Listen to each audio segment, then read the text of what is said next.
Hello you. This is kind of scary. Haven't done a speech to camera video before. I'm still very new here.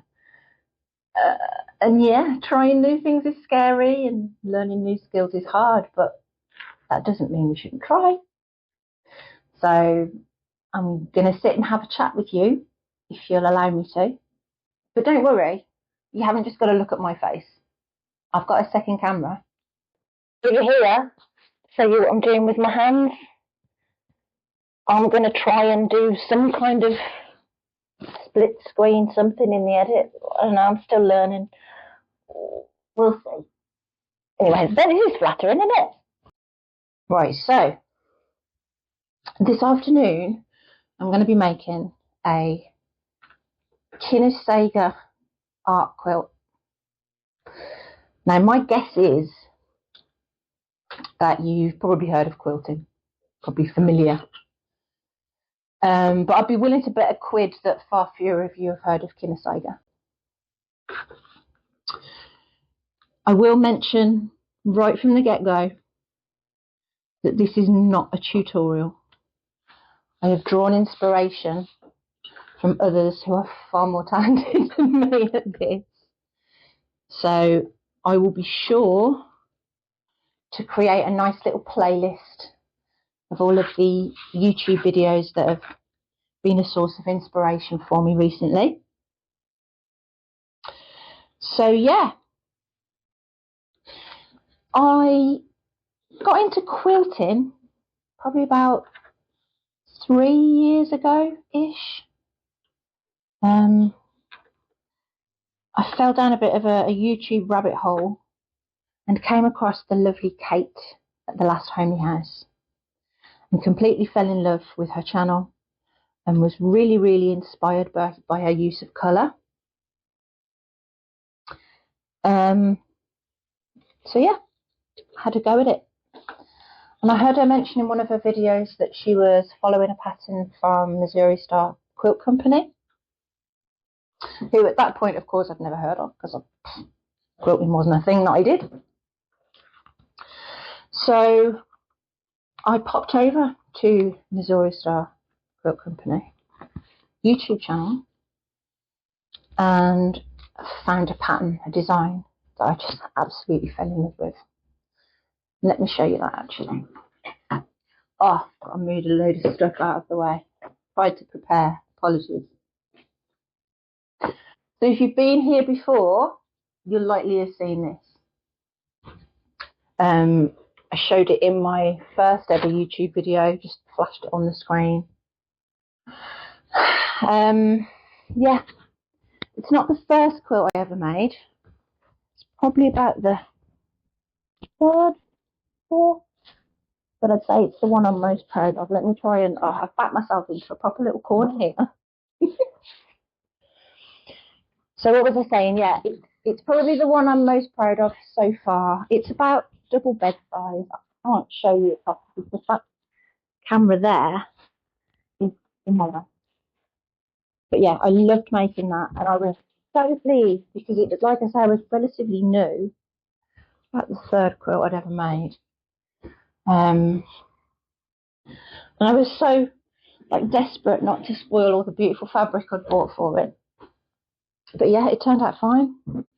And I've made a few other quilts since. I do really love that craft, but it's not something that I do very often because they're very long projects. And I'm a very messy crafter. I spread my stuff out quite a lot.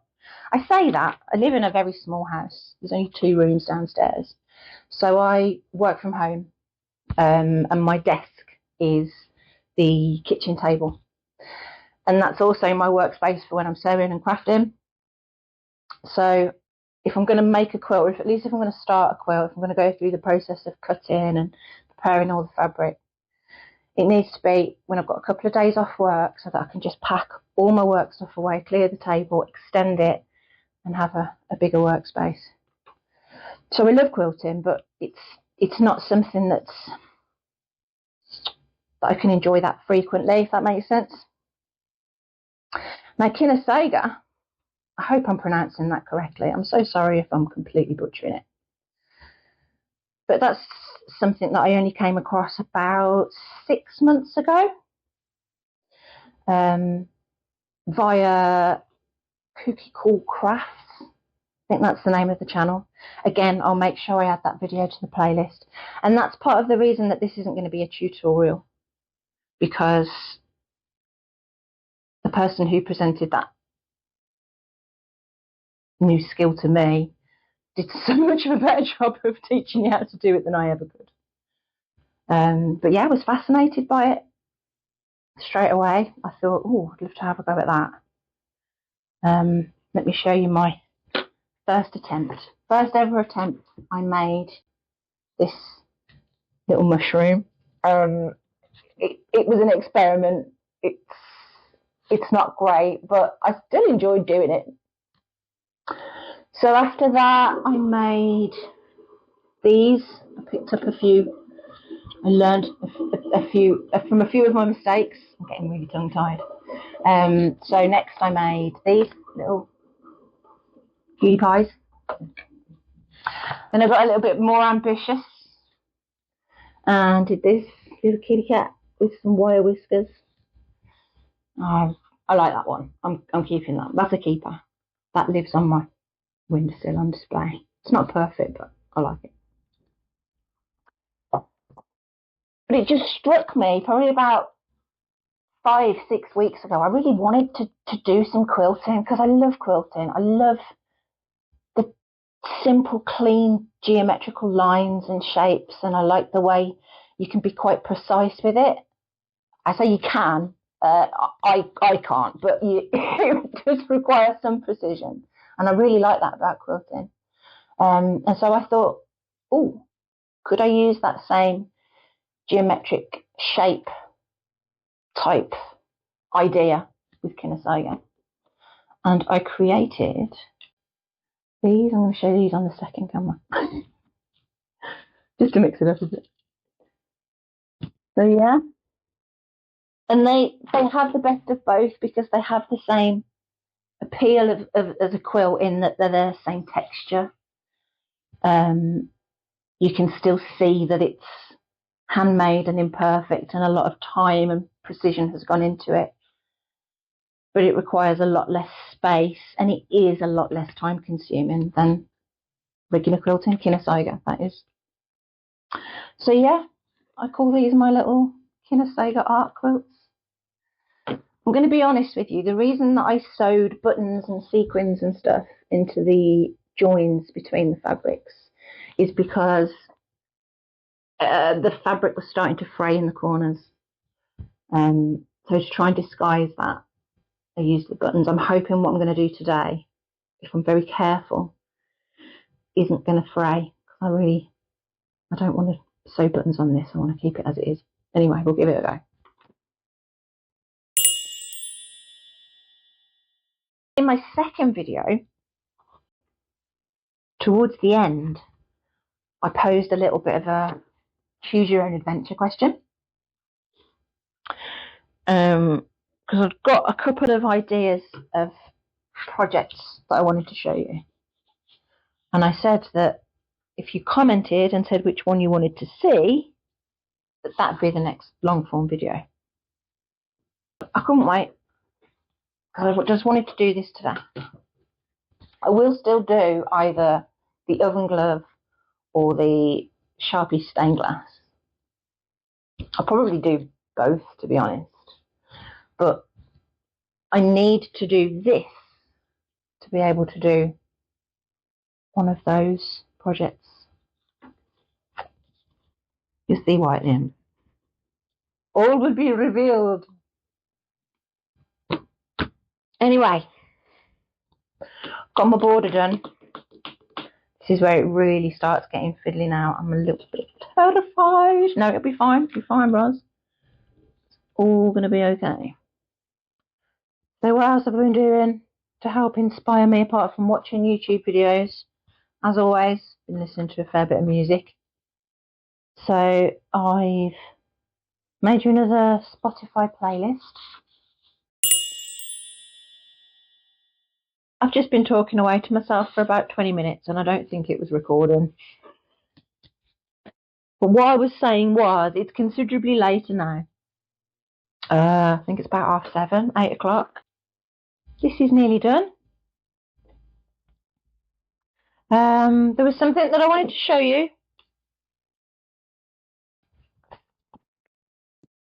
This piece of fabric is an English paper piecing project. Yeah, I made that bit of fabric and had absolutely no idea what I was going to do with it. But to try and bring this thing full circle, you may remember I said that I needed to do this project, this Kinusaiga project, so that I could do one of the projects that I mentioned at the end of my last video. Did I say earlier that I'd kind of set this choose your own adventure type task where you got to choose between the next video being about me doing a bit of stained glass or making a new oven glove because mine's a bit worse for wear. So when I was looking through my fabrics the other day, I came across this EPP thing. And I thought, oh my God, I'm going to use that to make the oven glove.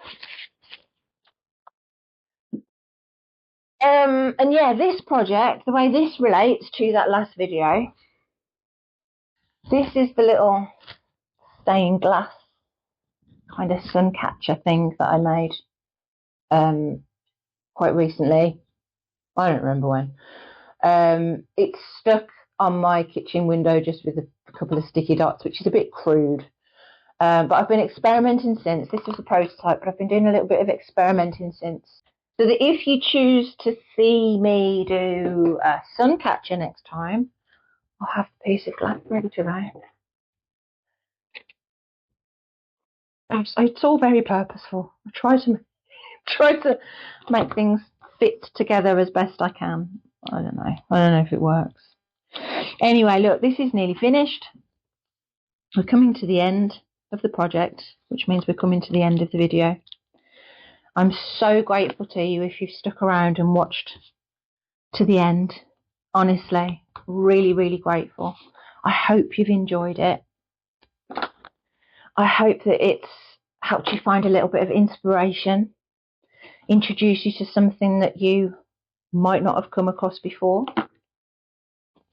I hope that you will have a look at the playlist of other creators that I've left down below in the description. Yeah, some of those videos inspired this project directly. Some of them are just things that I've been watching recently and really enjoyed. So I hope you will enjoy them too. Go and check those channels out. Show them a bit of love. Enjoy the Spotify playlist. Let me know your thoughts. It's been an absolute pleasure having you. I really do hope you'll come again. Thanks so much for dropping by and supporting this little baby channel. Come back again if you've enjoyed it. We'd love to have you in the hub. So join the hub if you want to. No pressure if you don't. We would love to have you. And whatever else you do, make sure you MakeDoMend. Ah, perfectly timed. Look at that. It's almost like I planned it. Anyway, we are done. I'll show you it in a frame in a sec. But yeah, thanks again. Much love. Ta-ra. Bye. Bye. Bye. Bye. Bye.